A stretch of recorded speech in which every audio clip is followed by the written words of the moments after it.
Hello, every person out there that is watching this or listening to this, whichever. I am the Fat One Subrick. Welcome to the Dark Match for the 2011 Survivor Series. Get on with it! Jesus Christ. No, you're done. I'm Teefus. I'm in the danger zone. Next! I am the RXW intern, make a fighter free. And as always, I am your foxy friend Backlash, and it is once again time for What is Iron Sheik Tweeting? My intelligent Joe agent, bench mentioned, teach me not to be the greedy. You respect the business or you'll get fucked like the Tiger Woods. Again with the Tiger Woods. Yeah. I'm more worried about the fact that he says intelligent Jew agent. That's how he always addresses his agent. He's an intelligent Jew, apparently. We have to distinguish him from the not intelligent Jews. There's a compliment in there somewhere if you dig around for it. Well, you know what? It's not defamatory. It's not prejudice or anything because it does not specify that all Jews are unintelligent or that this one's the exception by being intelligent. He just happens to be Jewish and intelligent. Anyways, we're here to talk about Survivor Series 2011, and by talk, we mean argue. Oh, yeah. All right. Well. We start off Madison Square Garden. They changed the inside of the building. I am sad for that. We start off with John Morrison versus Dolph Ziggler for the United States title. And Morrison gets a decent reaction, which he's going to be missing when he goes to Florida. Decent reaction. Your opinion of a decent reaction is that everyone was chanting for Zack Ryder? Yeah. Yes. He got booed and Ziggler got cheered. Excuse me for jumping. Yeah, that's Chris. He was supposed to be on the show, but we started before he showed up. You impatient bastards. Get off my show, No Leaf. So yeah, this crowd, they didn't want any of this. They just wanted Zack Ryder. Yeah. I think that's kind of ironic because weren't we like a month ago really begging for this match, and now nobody gives a shit about it anymore? I think it was more like 2 months ago. I think it's because they didn't really have any real build-up to Morrison versus Ziggler. And I think we're pretty much He thought he would shit himself. We're the same mindset. Morrison's just really just shit himself. It's pretty obvious that Morrison's just getting released, probably within the next month. I don't think he's getting released. I think they're gonna hang on to him because he keeps threatening to go to fucking TNA. That's what the talk is. I just why read should earlier. WWE care about TNA at this point? What I read earlier was that his current contract has expired, but he signed an extension through the end of the month. I don't know how accurate that is. I heard his actual contract itself doesn't expire until the 27th. So, well, can't really trust. Dirt sheets. They're reliable. I'm looking at you, Alvarez. So yeah, this match actually, when you look past the fact that this crowd wanted nothing but Zack Ryder, which I have no problem with, obviously. It was a good match. I mean, it was a good match. Morrison and Ziggler always put on good stuff, even when they're not with each other. It's just sad that they decided to do this instead of Ziggler versus Ryder.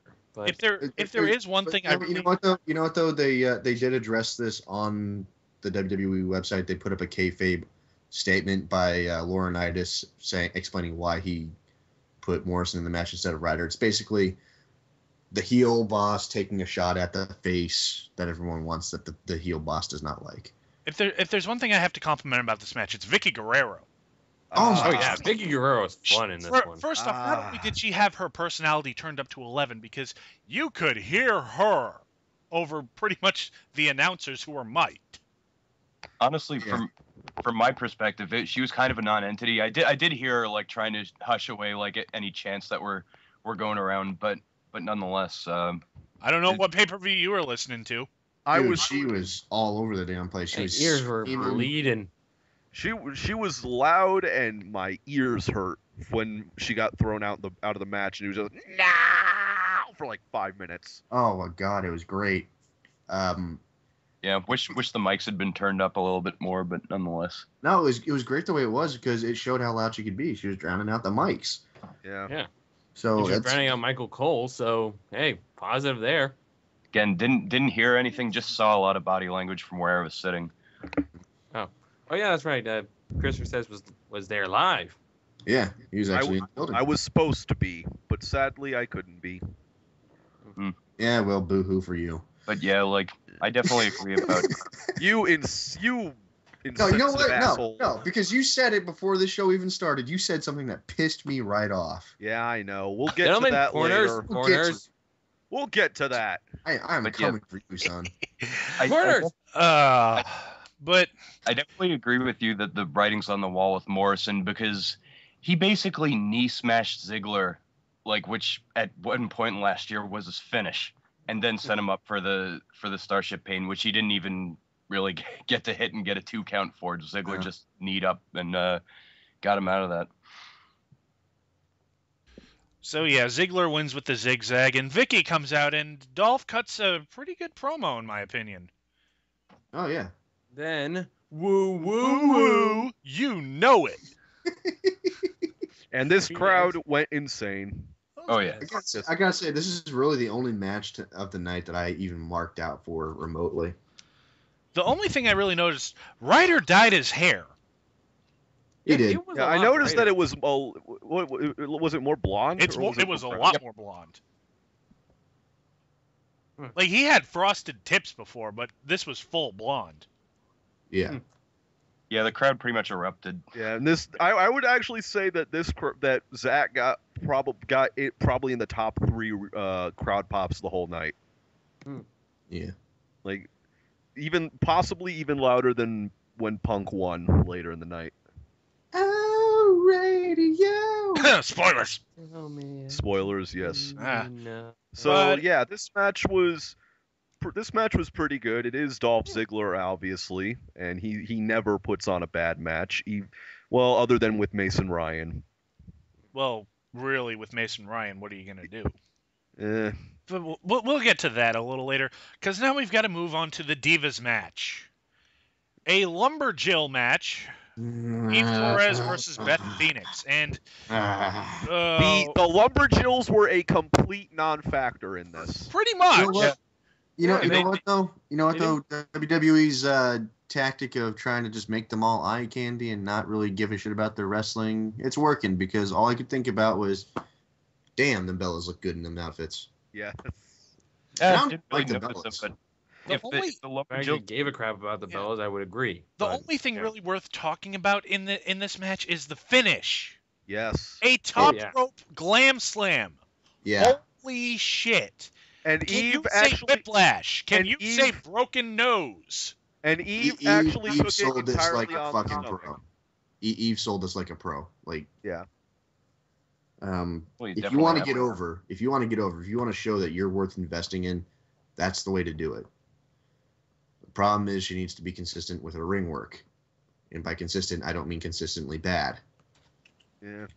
That weird standing submission thing she did earlier. I It think- looked good. Mm-hmm. I compared that spot to like when Trish Stratus got powerbombed for the table by the Dudleys. I said this would be like the first step for Eve to become a legit wrestler, but I don't know. Maybe not. We'll see how things go. Well, if they're gonna have women wrestlers, they need to let them wrestle, and that was wrestling.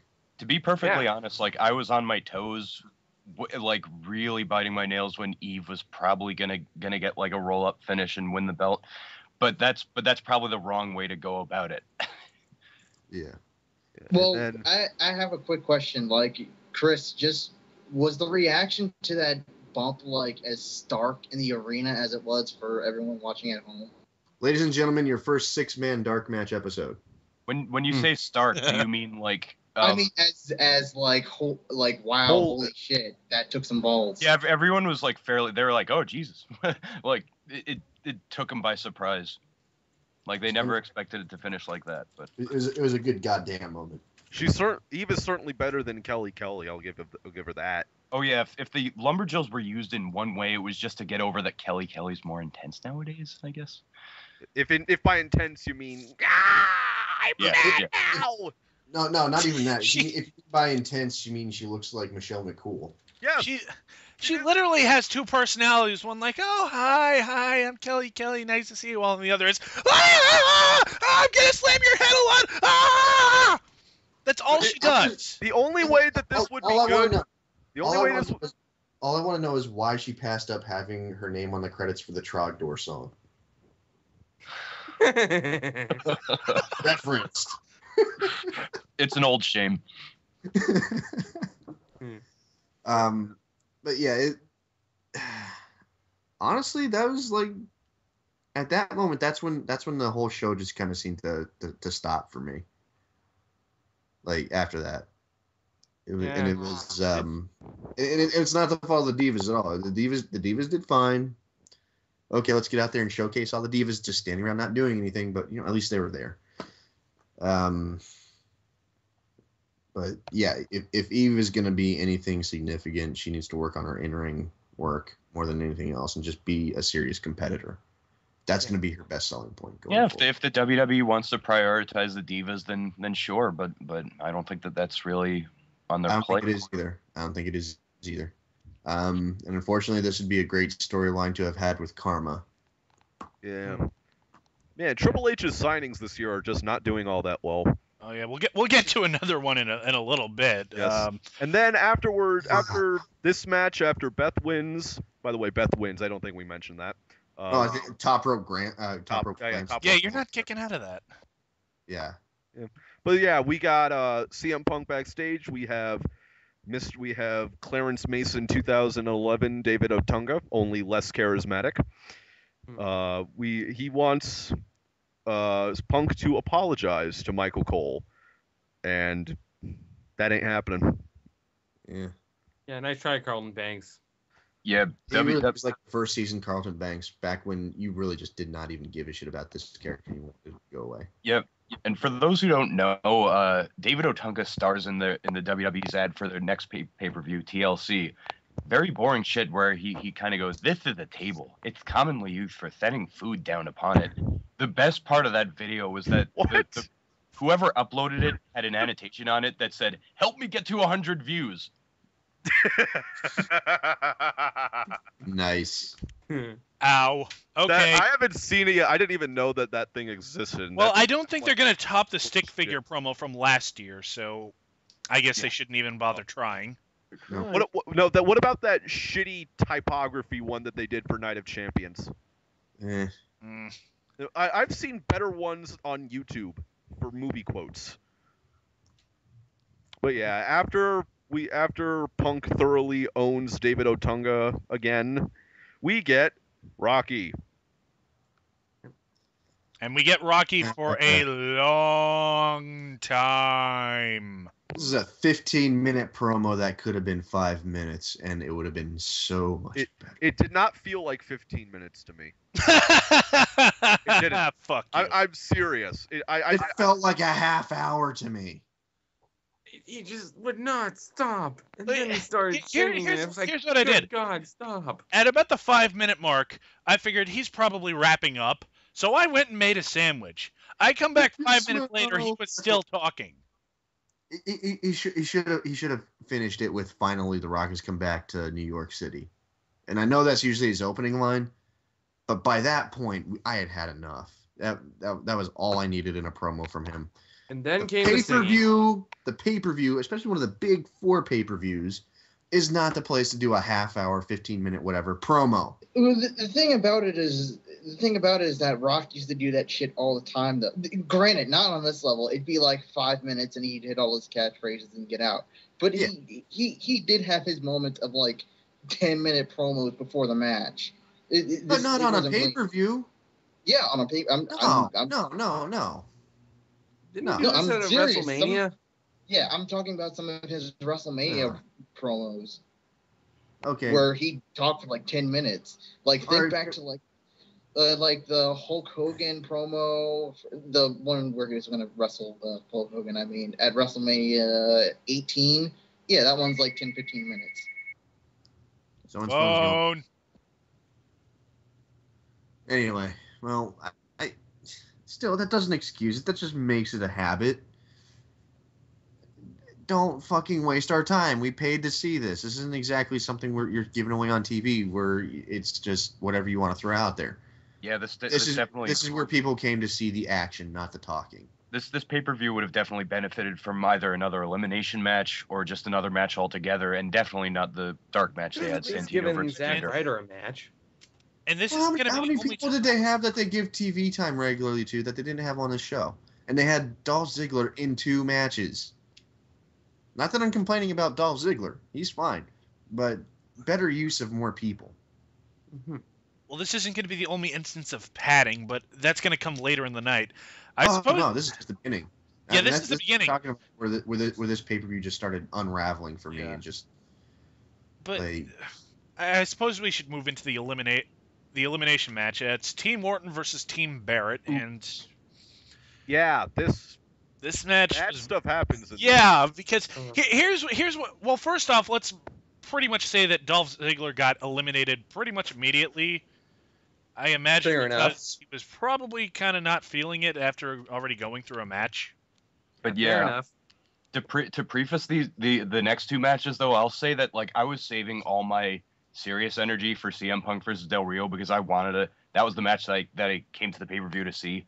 But like these two, the preceding 2 matches, the elimination match and the World Heavyweight Title match, were fun because the New York crowd was not taking any shit.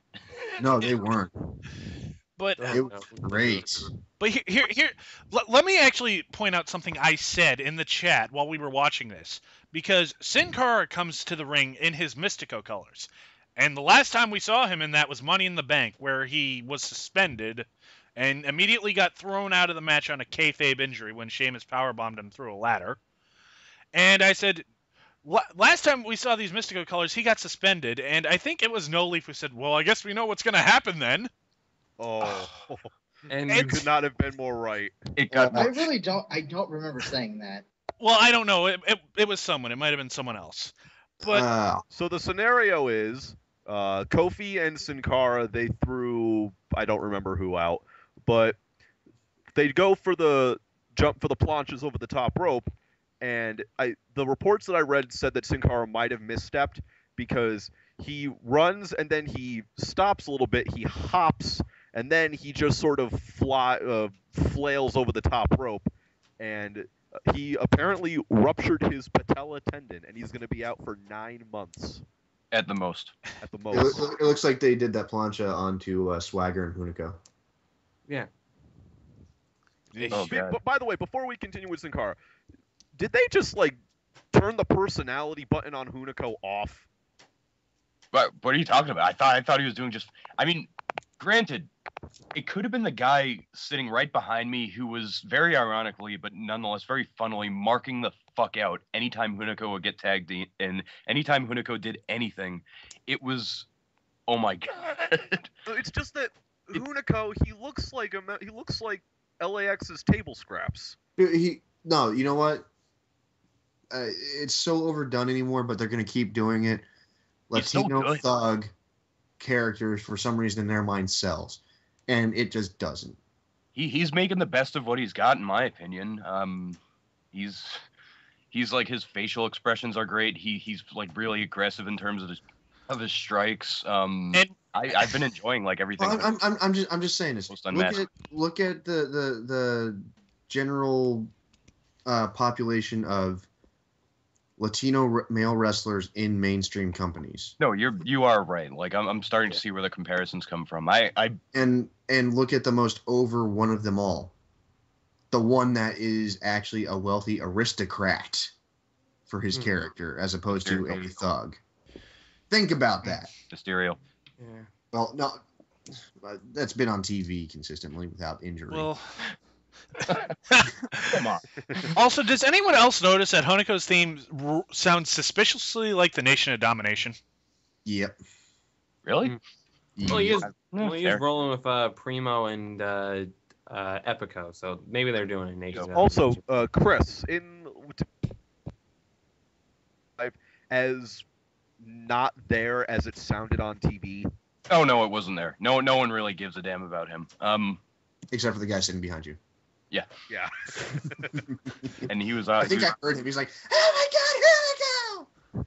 Now, I'm surprised I'm surprised that Hunico stayed in as long as he did, because on Camel Clutch blog, my friend Justin Henry, he had an ongoing blog on there, and every single time somebody would get eliminated, it would be people eliminated before Hunico, and I think he got up to like 6. Oh no! Hunico Like got he was eliminated. barking out for the fact that Hunico kept on lasting. Like, and I was. But, Hunico, have my gringo baby. Anyways, here's where the match started to fall apart for me, because first off, as soon as it becomes apparent that Sin Cara is actually and probably seriously hurt, the entire match, they just stopped selling for a moment. They're like, do we keep fighting?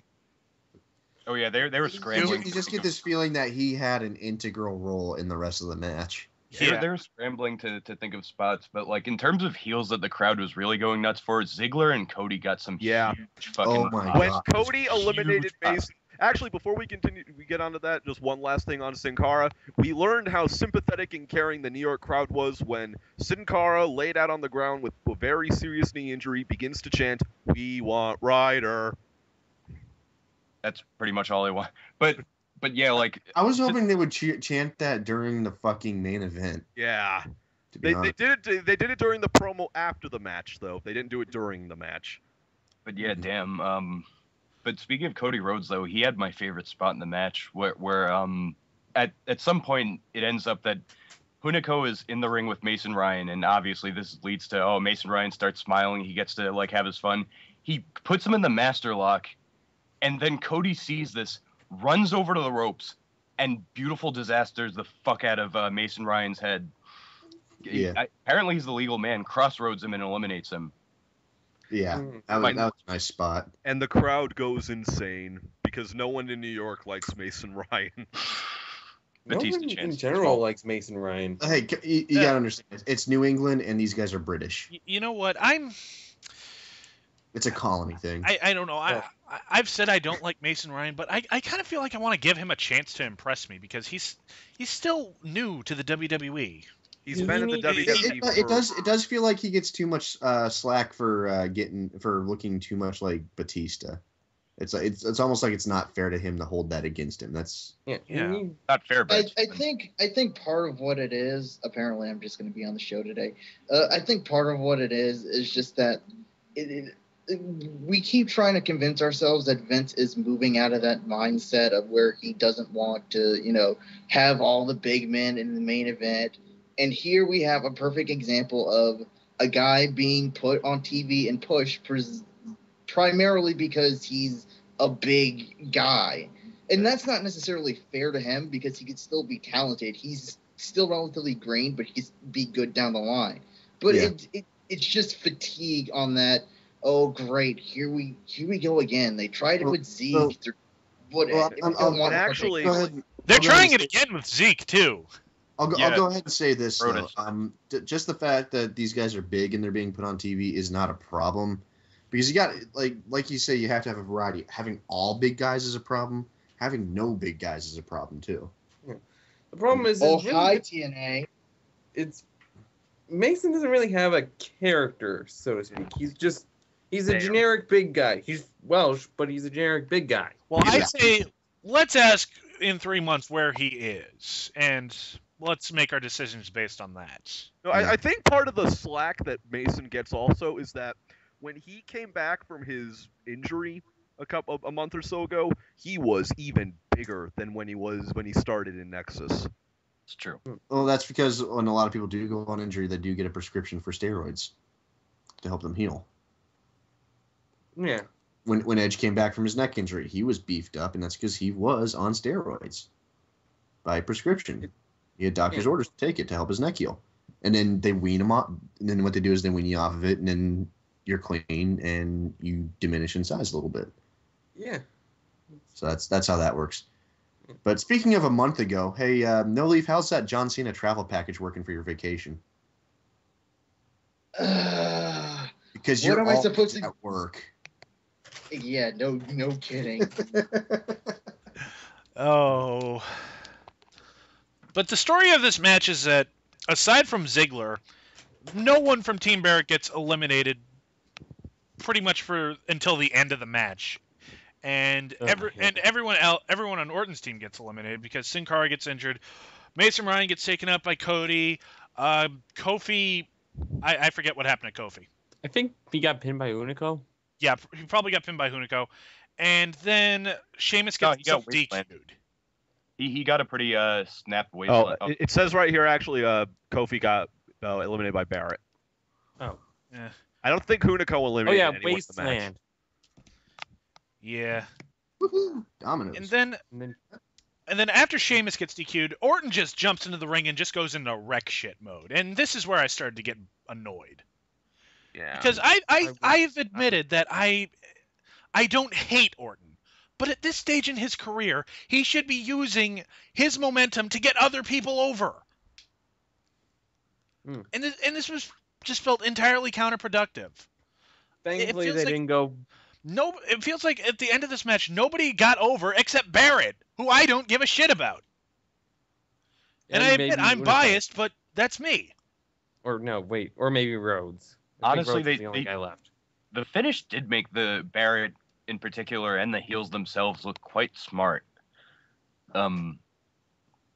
Because he basically, the situation is Orton is gonna like basically do the draping DDT to Cody.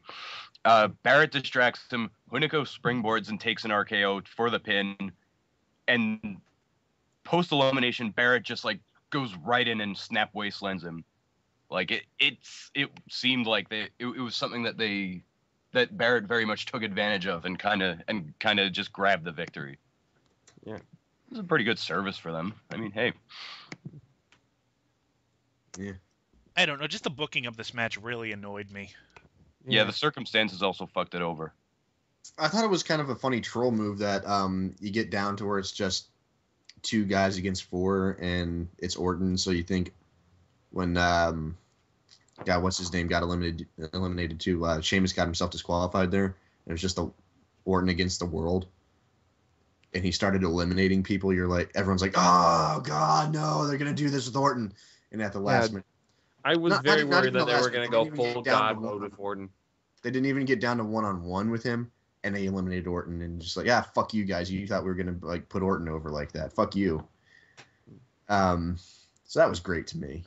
It was a good match as a whole. I mean, other than Sin Cara hurting himself. Oh yeah, don't ever want to see that happen. Yeah, especially as badly as he did. Stop wearing the Mystico colors, dude. It's that white suit. It's bad luck.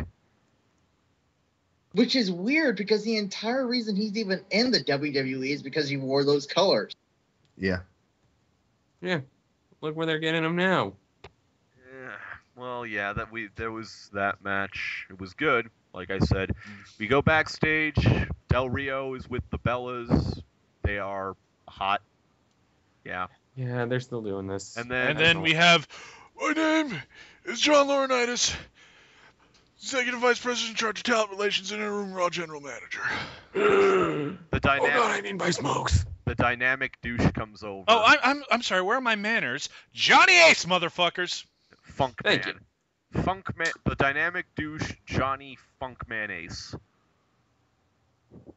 I have so many names for this guy. But yeah, so Johnny Ace comes over, asks if Alberto's taking the title match tonight as seriously. Well, if he's taking it seriously at all. He says he's got Mexico and all of his brethren with him tonight. And he says there's no way he's losing this title tonight. And here's something that was kind of interesting, especially for a New York crowd. They do a dig at Occupy Wall Street. And I'm thinking it's because of Del Rio messing the lineup, because he said sleeping on the sideway on Wall Street, and the crowd did not react at all. Mm. Like, you would think that, it being New York, that they would just like boo this man, but they're like, we don't care. Mm. And then we get a hype package for Mark Henry versus The Big Show. Isn't that adorable? They think we give a shit. I think I went up to get chocolate milk when this started, when the hype package started. So yeah. And as for the match, Better Ooh. than I thought, except for the ending. Well, I think the thing we were more paying attention to was all the chants that were being thrown out. Yeah. Yeah, There because there was part of this match, somewhere in this match, there was an Undertaker chant. Oh yes, that's not the half of it. First chant, as the match starts and Mark Henry comes out, sexual chocolate, clap, clap, clap, clap, clap, sexual chocolate.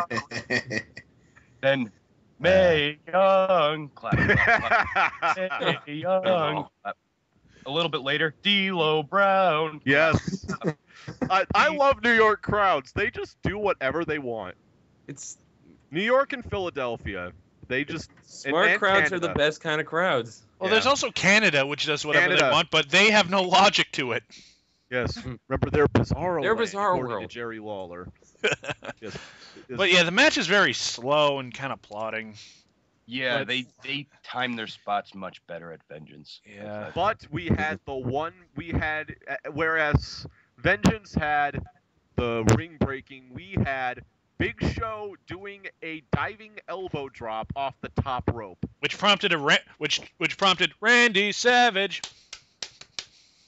Yeah. Yeah. And it was kind of funny because I'm watching this at home, and it's almost like this wasn't gonna happen, because he was stalling up there for quite a bit. It was obvious he couldn't get his balance, and I honestly thought they were gonna abort the spot. But nope, they do it. And actually, before this match, there was a nice little bit of continuity because the ring crew comes out and they reinforce the ring. Thankfully, they didn't destroy it again. Yeah. Well, Big Show jumping off the top rope of any manner, that could put a big damper on your ring. And then we have ourselves a bullshit finish. Yeah. Big Show gets low blowed by Mark Henry. End of match. But then, after the match, Mark Henry tries to Pillmanize Show again. Show moves out of the way. He does the knockout punch. The crowd wants Daniel Bryan. Sadly, he doesn't come out. And then Mark Henry gets Pillmanized. Honestly, though, if I could say something about the fucking finish, I wanted a bullshit chant to erupt, because that's basically robbing people of either a title defense or a title change. Like, I actually thought it was possible that they'd give it to the Big Show. Like, I don't know how long Mark Henry's gonna last as a champion, but some people are actually suggesting that he's gonna last until WrestleMania. Well- especially with the whole broken leg thing they're doing now with them. Yeah, that's not gonna fucking happen. They wouldn't do that to the belt. Like, the title changed last year at TLC. It's probably gonna do the same. And it also changed off of someone who hadn't had it for like 13 years. So And actually, I think something that is it might be possible is what they're doing with Daniel Bryan now, with him involved with Henry, is that they could very well drag it out to WrestleMania. And what they're doing with Mark Henry and Daniel Bryan could be the seeds for a match between the two of them sometime in the beginning of 2020. I don't want that to be Daniel Bryan's WrestleMania match. I want it to be against someone interesting. yeah, like Jericho or Undertaker. No, but if it's against Undertaker, he's going to lose, and if it's against Jericho, he You might never know about that. Well, Genghis- Undertaker's Genghis career is fantasy. pretty much he's pretty much retiring. From, Yeah. I think what they're going for, and they might just, if it is Undertaker, they might just end the streak. That's gotta be the greatest push you can get for Daniel Bryan. It's like he's the guy who broke the streak. It would revert every last bit of not letting Daniel Bryan get much offense in for the last 3 months in an instant. It would revert all of that, and people would and the casual fan would start taking him seriously again. Yeah. Yeah. Although I never stopped taking him seriously. But we're hardcore fans. We know about him before WWE and everything. The casual fan, like the 9-year-old fan that comes to the shows in the Cena gear, the ones that don't follow independent wrestling and stuff like that. Yeah. They don't Come over know. with the They don't marks. know about Bryan Danielson, the American Dragon. They just know about Daniel Bryan, the guy who loses every night. I think you can see where he's special though, despite them doing that stuff. Well, after this match, we get Wade Barrett talking with Matt Stryker, and this promo happened. This was actually kind of an awesome promo. I just remembered. Yeah, because Miz and Truth interrupt for no reason. Oh yeah. And Truth just goes off on pigeons. Pigeons don't know what those pigeons said? They staring at that billboard outside, and you know what they said to me? And you see the look on his face. He's like, wait, where was I going with this? Nothing. Pigeons don't talk. All pigeons do is crap. Troll face. It's like R-Truth, like Scott Steiner all over this promo. Like, then Miz calls The Rock and Cena a load of crap, and then Truth says, "Tonight, crap is crap, and tonight, crap gon' get got." What does that mean? Makes sense. I was half expecting him to start rambling on about spiders. Or how he's wrestled in a lot of countries. I've wrestled a lot of countries. Maybe he'll start doing math. I swear. It's just like, they should bring Scott Steiner over from TNA and have him team up with R-Truth. It would be the funniest thing ever. I don't think the promo is Steinerized. The reason why he did the pigeons don't talk thing, it was a subversion of his promos a few months ago where he'd literally be talking to people that weren't there. And he's basically saying that he's all fucking business. Yeah. I think this is did he say Little Jimmy's tonight? Because if he didn't, I did think this was the first time in months that he didn't, Little Jimmy's and all that. I think he said Little Rockies and Little Johnnies. So he's definitely kept he's keeping his focus clear. Yeah, but like, it's R-Truth's beautiful dementia, as I read it once. Yeah, the promo was fun, and then Justin Roberts talks about National Guardsmen. They get the big USA chant. Then we move on to Punk versus Del Rio for the WWE Championship. They played the video package first, which, again, more padding. And I don't know. Like, this match was comes out, and then this match was really good, but the build up to it has been kind of underwhelming because it's been pretty much like told to us that Punk was winning, and Del Rio has basically his championship reign has been not all that dignified. Reigns. Well, see, it was fucking hampered by the fact that they just had to give Cena the title for a month. Not even a month, for like 2 months. In one of the clumsiest booking decisions they've ever made, just so he could get his 10th reign. That fucked him over, essentially. Yeah. Forgetting one thing. When Punk came out, he himself had his own personal ring announcer. The Fink. Mm-hmm. Howard fucking Finkel. And we actually got a Howard Finkel chant out of this crowd. Oh, yeah. Oh, no. They appreciate the guy. He's had history in this building.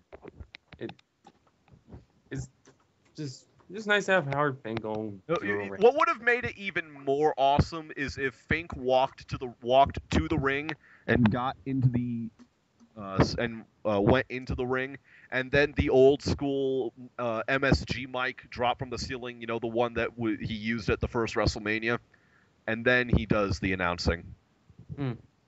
That would have made it even more awesome. But yeah, Ricardo Rodriguez's reactions to him were awesome. He's getting upstaged. Yeah. And so Punk comes out, and he has a new hoodie now. Buy that on WWE Shop.com. No, that's not a new item, is it? That was one of his indie friends' items. Oh, I think Colt Cabana. I don't know if it was Colt Cabana. Well, there was a video that they put up on the WWE YouTube page where he's like, normally I talk a lot, but tonight I'm about to go win the WWE title. By the way, Colt Cabana, how you doing? And then he walks away. Oh yeah, there were Colt Cabana chants, by the way. Mm-hmm. Yeah. That's why my first file was called Cabana there for the sweatshirt. Yeah, this match was good. Mm-hmm. It is Punk and Del Rio, and they're great together. Yeah. took a little while to get started, but like after about 5 minutes, they were moving at the pace that everyone had expected them to move it. Yep. I mean, hey, like I said, I was saving all my energy for this. I was just waiting for like the final like 5 to 7 moments where they just amp everything up, and of course they had the Randy Savage elbow tease that Del Rio completely knocked out. But he ended up doing it again, and of course people chanted for it. They had Punk roundhouse kicking Ricardo off the apron, and That looked like he really kicked him in the face there. Like that looked like it hurt. That kick to Rodriguez. oh yeah, he's quite a. Did anyone else notice that Punk is now adding like palm strikes to his repertoire? He does it after like some of the Muay Thai quote unquote strikes. Yeah. Yeah, But- and the way the finish goes is that Punk tries to do the GTS. He gets out of it, shoves Punk. Punk kicks Ricardo. Then he gets rolled up. He rolls up Del Rio. Punk kicks Del Rio in the head. He tries to. He hits the Anaconda Vice. That's what I was saying. Yeah. And then Anaconda Vice. tries to claw him. Doesn't do it. Del Rio taps out. New champion, CM Punk. Yeah, I quite like that transition. He's like 2 count. Fuck that Anaconda Vice. That was awesome. And then the crowd lost its collective shit. Yep. Oh yeah, and he pretty much like CM Punk has edged into his face roll like incredibly. Like let no one say that he's an in-betweener. Like it's pretty much like him still kind of being the underdog by embracing the fandom as much as he can, like making himself a part of them. Right down to almost crowd surfing after winning. Yeah. Oh yes. Our Dave. Of course, laying the belt out and bowing down in front of him. Of course, he was right before he went out. He was interrupted by an ad for the Stone Cold DVD, and honestly, like I thought that they were like he was right in front of the curtains, like right before the gorilla position. I thought that they were basically hyping a Stone Cold CM Punk feud, like everyone's been asking for, but alas. Yeah, that would be awesome if Punk keeps the belt until WrestleMania and they decide to do a Punk Austin feud. They're not going to. I wish they would. Don't ruin my But it's dreams. possible. Austin is retired. He's not coming out of Austin has been saying Austin has said multiple times that he has one more match in him, and he said in interviews that if he wanted to wrestle anyone again, it would be CM Punk. Listen, take a breath, sit down, sip some water, and listen. Okay. Austin is not going to come back to fight Punk. He's just not. He's going to tease it. He's going to, have some fun with the fans, kind of like Jericho works Twitter. He's going to do all that, sure, but he's not going to come back. He's doing that show where he travels around the world drinking beer. That doesn't even have anything to do with it. He's just trying to keep some interest going with like the whole, keep people talking thing. That's all. Why you gotta dash everybody's dreams? Well, actually, it's not because even this pay-per-view dashed my dreams the minute it just slowed to a fucking crawl. It's one thing about like saying he has one more match in him. Actually, what I heard was in one of his interviews was that he had 2 more years in him with the condition his body's in. Yeah. Like he would do it. He has 2 more years. I think it's a lot more of a serious thing than Jericho working the internet, and I think it's possible, but I don't think it's going to happen. I don't think. Austin said. I don't think he's. Whoa. I don't think he's, pulling any strings when he says he's probably got 2 more years or anything with his health. I think he doesn't want to lose the health he has. If that makes sense. So he wants to keep those 2 years that he has. Yeah, fair point. But yeah, now we're just padding because we have the main event to get to. Hey, you know what? Just like them, we're padding. Yes, because before the main event begins, how long was this video segment? Ah! I think maybe 5 minutes. 5 don't even minutes. remember the video segment. I may have actually not been watching. And then then they took another 10 minutes just to get in the ring. Yep. Sounds like a main event to me. And then actually one of my favorite parts of this entire match was Miz and Truth's entrance, where the crowd was singing along to "You Suck." Oh, actually, speaking of singing along, a group of people behind me were singing along to Mark Henry's theme, and that was one of the funniest things. Yeah, also, I think somewhere it sounded like it on the pay-per-view, but were people in the crowd singing along to "Cult of Personality" after Punk won? Yeah, there are a few. Fuck, I was doing that, but nonetheless, yeah, this match, fucking. I don't even like. I wasn't looking forward to it. Like, a bunch of people kind of see past the hype. But the crowd was really going nuts. Of course, as per Cena, of course the crowd in New York wanted to pretend it was 2006. Yeah, I heard when Cena's music came on, you heard maybe a few people cheering, and then when Cena steps out, no one was cheering. It was the entire arena was just boos. And actually, speaking of 2006, Cena pretty much played it the same way. You can't wrestle, monkey flip drop kick. You still suck. Cena's just trolling now. And that was what he was doing early on. Trolling him, he's trolling them back. It's kind of like they know he can wrestle. They're just doing it to be funny. Yeah, like it's like people would just want to boo him. Yeah, that's all it is, and he accepts that. Oh, As good long as fun. he's getting a reaction and he can work with it, and they're enjoying themselves despite what they're saying, like their sincere reaction is enjoyment. Yeah, I do think That's that it's all a bit. that I do think it's a bit of a different reaction from the boos that he got in 2006, because a lot of the boos in 2006 were just kind of "go away, we don't want you anymore" boos. Now it's sort of like, we enjoy booing you because we enjoy thinking you suck. Yeah, nowadays, Uh, now it's a lot. Now the boos are a lot more affectionate. I think to a certain extent there are people that are legitimately sick of him, but for the most part, it's like, okay, we're gonna boo you. You're not gonna react to the boos, but we're gonna boo you anyways, Yeah, just perfect. because it's fun to boo you. Yeah, perfect comparison point. Kurt Angle, you suck. But Cena was actually trolling Rock pretty hard in early on in the match. It's like Rock pulls out some pretty impressive moves, and Cena just has this smug face, just like, It's like, that was pretty good. It was. but when Rock started, he was doing, hip tosses and arm drags, and he did his old school roll up pin, and it was fun to watch. It was very fun to watch because he can still do it. Oh, yeah, dude did a straight. He did look very good. He looks like he hasn't lost very much, if any at all. But It's like I think he's been working on his cardio more since before WrestleMania, because when he tried to do the nip up before the week before WrestleMania, he muffed the whole thing up. But when he did it tonight, when we did a Survivor Series, he did it perfectly. Yeah. I think Rock actually. I still have a problem with The Rock because, yeah, I'm going to be at Survivor Series. I'm going to be at WrestleMania. I would just show up to be a part of the fucking show. Well, he's doing G.I. Joe. Yeah, because that's a worthwhile investment. Well, hey, Punk agrees. I mean, and he's pretty much becoming the new face of the company slowly. So, hey, I'm just, if I actually had to side with anybody, I'd side with Cena. yeah. I mean, I think Rock was on the apron more than he was in the ring in this match.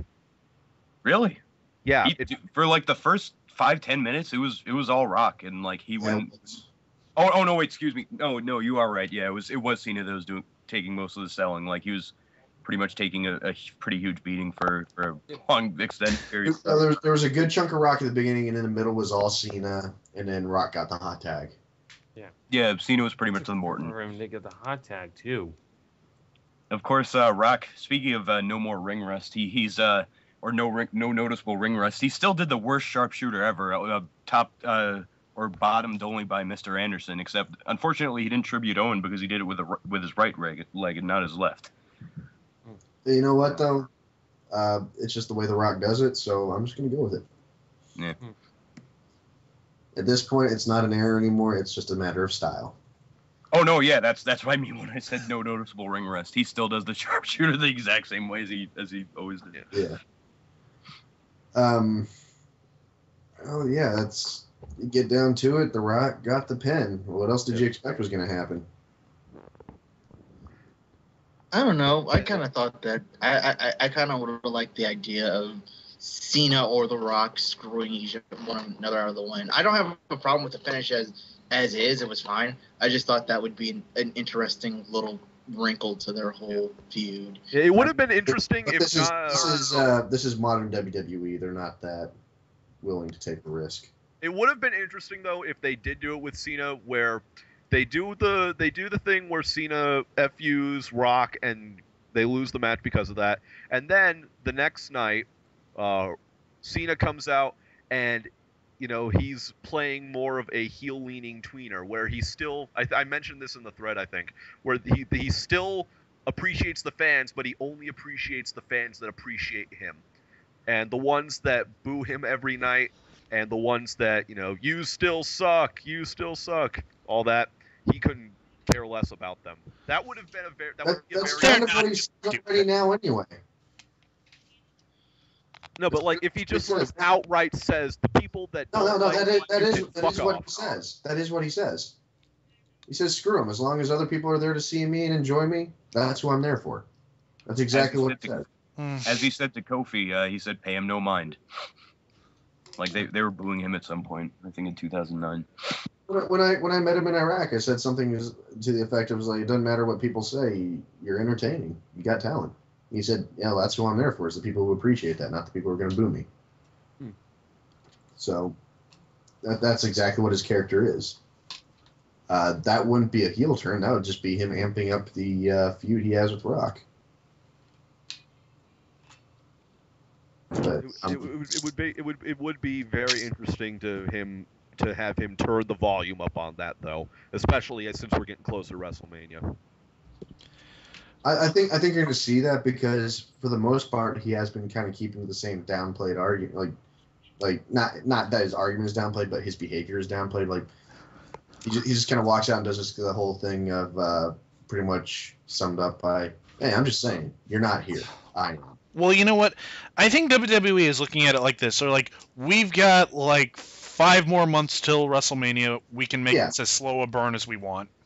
Yeah. And that's what they're doing. That's the way they need to do it. Because if they had blown their load back in April, June, May, no one would care about this match.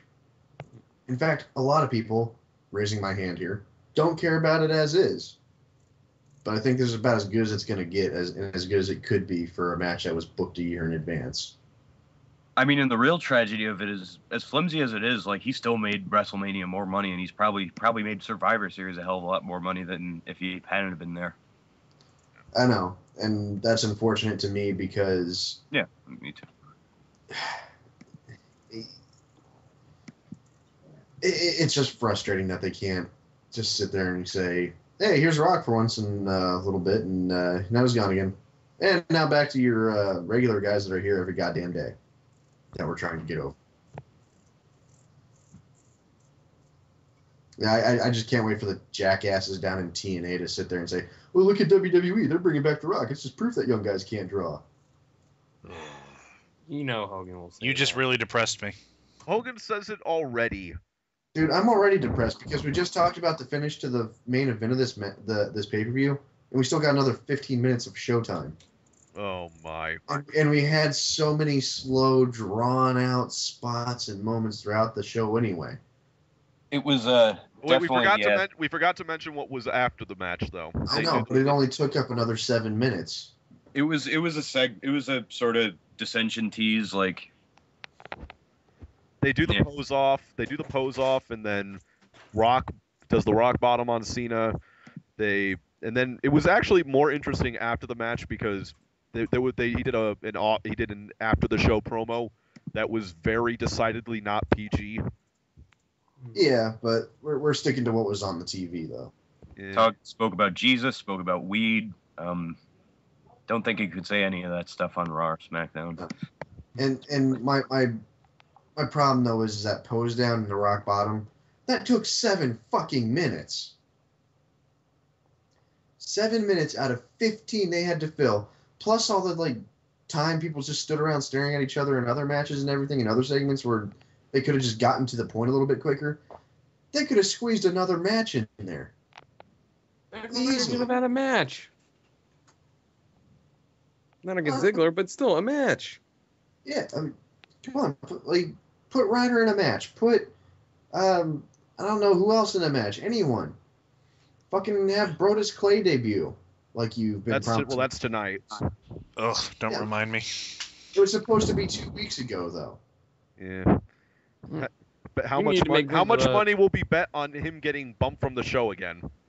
I don't think so. I think he'll be good. But that's for a different show.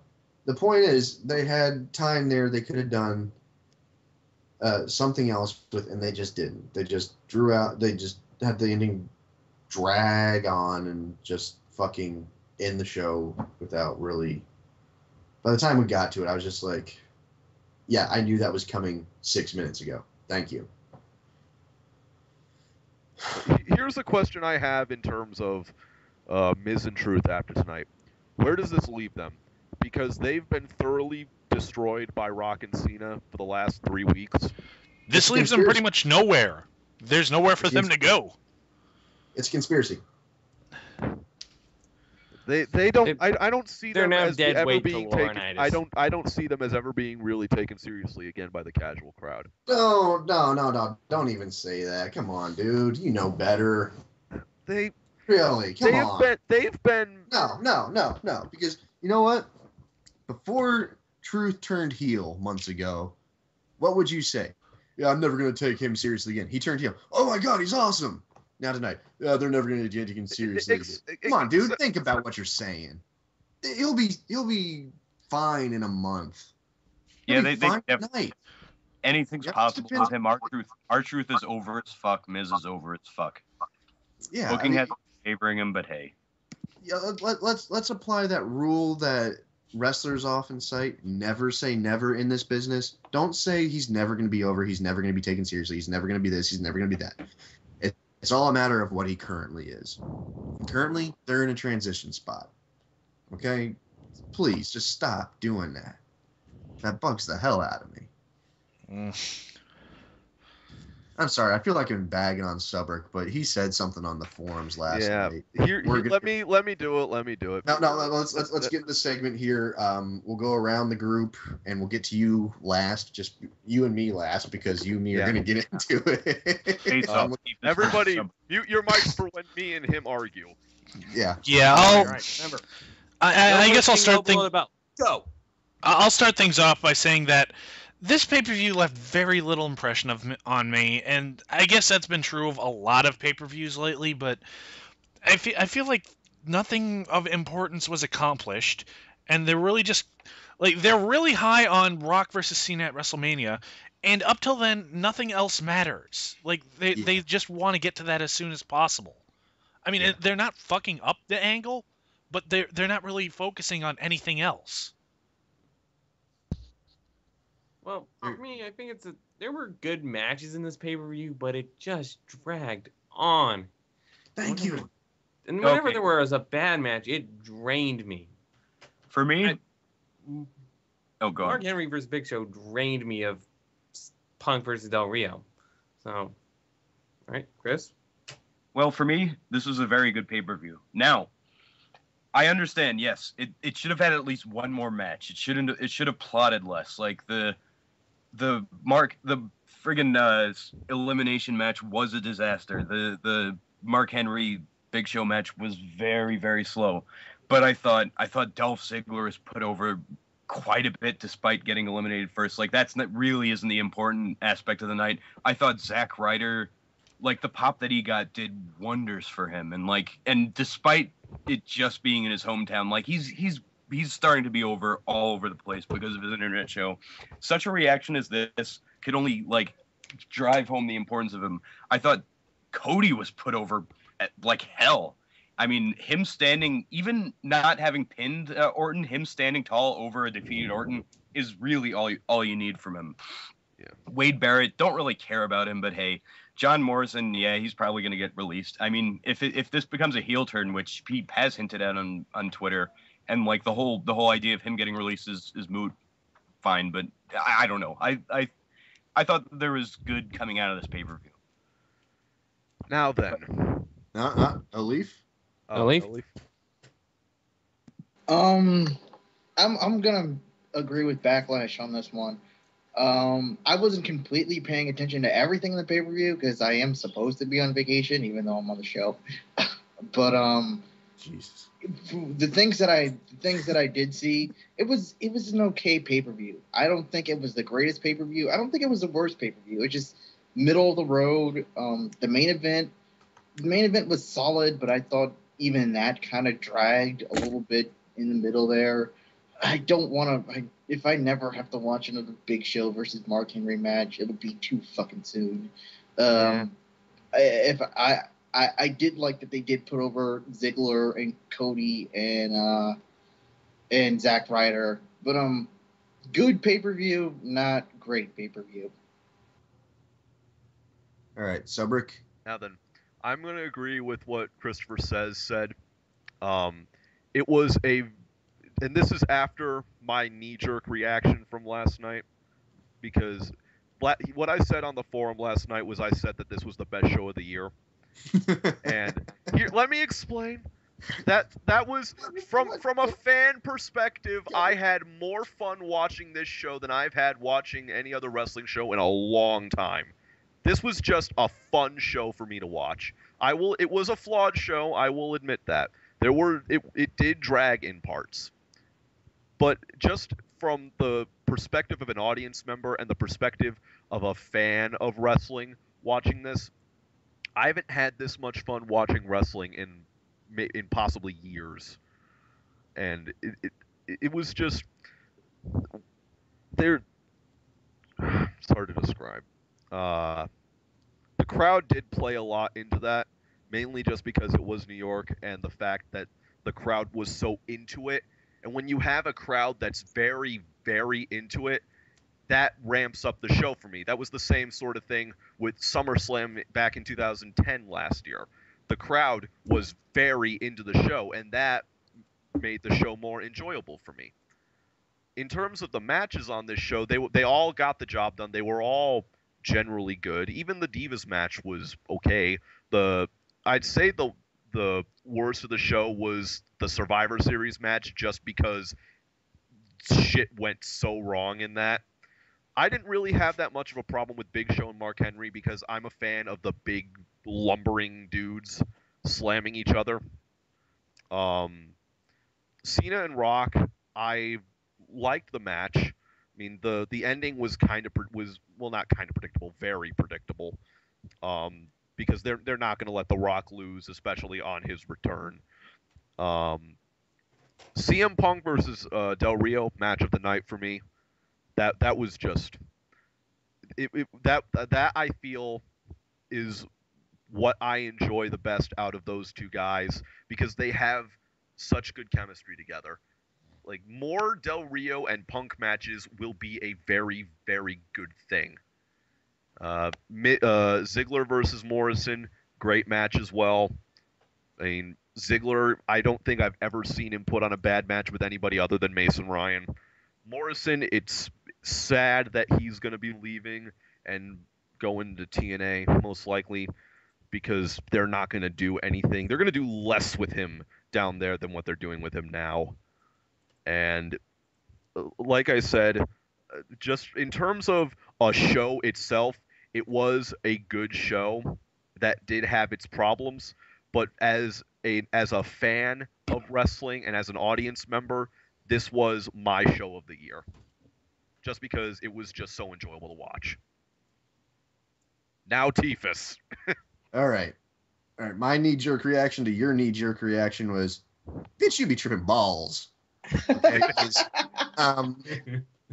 This was not the show of the year by unbiased standards. I can understand, the nostalgia factor of The Rock and classic Survivor Series match. Haha, that's fun.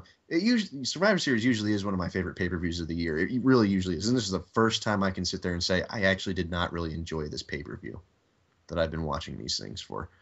And to me, I want more traditional Survivor Series matches. That's my personal thing. I love that concept. I think it's great. I wish it would result in the survivors going into an elimination match at the end of the night to get the world title. I think that'd be awesome.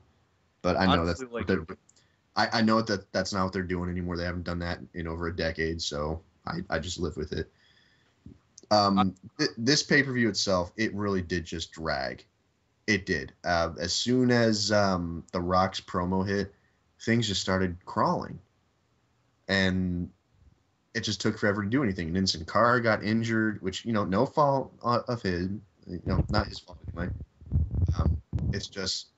It just is what it is. It's not. It just crawled, and as much as it crawled, they still came up 15 minutes short. I can understand 5 minutes short. Just give themselves a little bit of padding room there, but 15 minutes, when you got a pose off going for 7 damn minutes on a pay-per-view at the end, there's something wrong here. When you got people chanting Zack Ryder's name throughout the night, and he's not on the show except to hit Ziggler real quick at the end of his match and not even have an impact on the end of the match, there's something wrong here. You're doing it wrong. Give the people what they want. They want Ryder. The merchandise sales say they want Ryder. God damn. Give people more. Give them another match. Get Ryder on the show. Give them Tyson Kidd. Give us Daniel Bryan. Where's his match? Money in the Bank guy. Come on. There's just so much wrong with this show tonight. I mean, it was a good show. Based on what they gave us, it just felt like it dragged through because things just kind of put them up their game a little bit. I mean, I guess everyone just has a bad night once in a while. But also knowing what they had back in the locker room that they could have given us, and after seeing that the show came up 15 minutes short with all the padding they threw in there, it just feels like I didn't get my money's worth. And that to me is a problem. So hopefully for TLC, they step up their game on this show, on WWE. And then hopefully going into the WrestleMania season, the road to WrestleMania here, it really does pick up and they really get back on the ball with this stuff. And I think not having to worry about working around the limitations Sin Cara has is going to help them with that. I think Hunico finding a better gimmick, not necessarily like him being anything wrong with him, but just that gimmick of not being original at all. I think they can manage between now and then to improve the product, and we'll be fine. So yeah, that's my opinion. That's my take on it, and I'd give it a C. That's my grade for this show. I'd give it a B. B minus. I'd give it a B plus, but that's only probably because of the experience I had there. Like, that shit was fun. I can imagine. It patched up like the bad matches. I still envy you so much. So I'm I'd give it a B minus. And for as much as I bag on the show for, if I had tickets, even knowing what the show wound up being, like even with this hindsight I have now, I would have gone. I would have enjoyed the shit out of myself.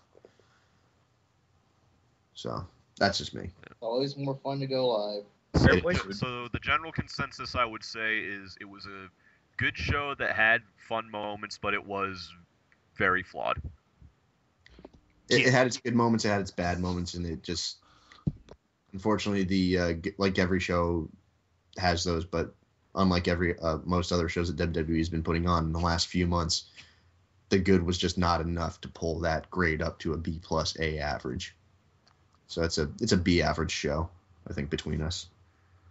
I will say that I think that it is rather distressing that one of the big 4 pay-per-views of the year is a B show. It's like a B grade show. That should not be the way that it goes, because SummerSlam was like a C. Oh yeah. WrestleMania was just. Oh yeah. That was a D. Yeah, that was a D. Considering it's fucking WrestleMania, that was a fucking D. The Yeah. third year goes Extreme Rules, Money in the Bank, best shows of the year. All right. I think we've all basically put in our 2 cents about Survivor Series. Let's move on to what gets more screen time than Jay Lethal. And I'll start with CM Punk's ass gets more screen time than Jay Lethal. We didn't mention that. Padding gets more screen time than Jay Lethal. Howard Finkel gets more screen time than Jay Lethal. Pigeons that don't talk get more screen time than Jay Lethal. Teefus getting his pizza. One per participant. All right. Where did he go? It better be the best fucking pizza ever. For those of you not aware, Teefus has stepped away to get his pizza. Sadly, it's Domino's, so therefore I must deduct a few points. Ugh, He also didn't get it. He also didn't buy enough for all of us. bastard. Well, I had the Leaf pizza, not I had getting the on pizza my- last night. The Leaf not getting off my show gets more screen time Oh. than Jay Lethal. All right. And because he's not coming back for Teefus, this has been the Dark Match. I am Backlash. I'm Christopher Says. I'm Mega Fighter, Team Honey Badger, FTW.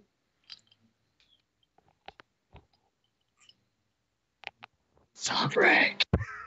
I was thinking you were gonna go. I'm the fat one, Subrick. And I am No Leaf Clover, and I will be officially off vacation. And I'm doing this week's show. Oh god damn it! I have to watch TNA. Oh, what have I done? Oh, yeah, Welcome I'm back doing to that, the aren't I? Danger Zone, No Leaf. You silly bastard, you. Good night and good luck, everybody. Cue the music.